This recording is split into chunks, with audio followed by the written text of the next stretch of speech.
Hello everybody, my name is Hamp Thomas and today we're here to talk about the ANSI 2020 update. Well, it's actually spring of 2021 and this update has been in process for a very long time. But you got to remember that this is a tough audience and this process, it's a hard process. You got committee meetings and then everything has to go to public comments and you got to wait for that. Then you got to have another committee meeting.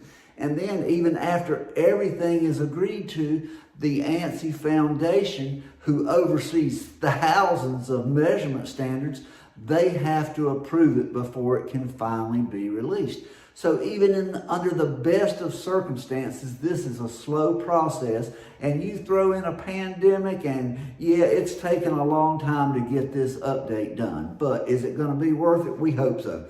You know, this is one that there's 7 changes in the 2020 update. And actually, that's more than there has ever been in an update. Let's talk about the history of ANSI just a little bit. You know, it came out in 1996. Well, the first update was in 2003. And in that update, there were 5 small changes. You know, it wasn't anything big, but there were 5 small changes. Well, the next update didn't happen until 2013. And in that update, nothing changed. The 2013 update looked exactly like the 2003 update.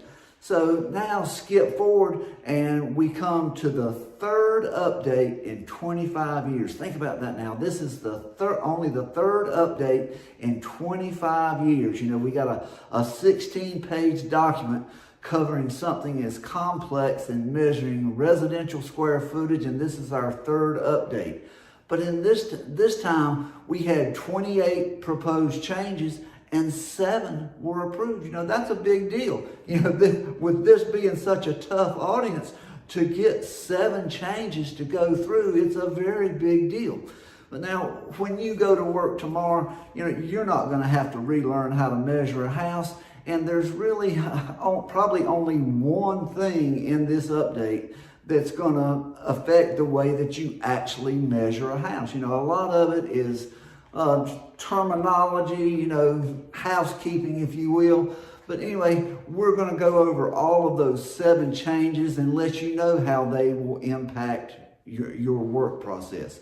But just understand that ANSI it's the name. It's the name we all know, and as a measurement professional, a real estate and square footage expert, it's up to us to follow the name that everybody knows and trust. The public trust that name. And today we're going to look inside the 7 changes of the ANSI 2020 update.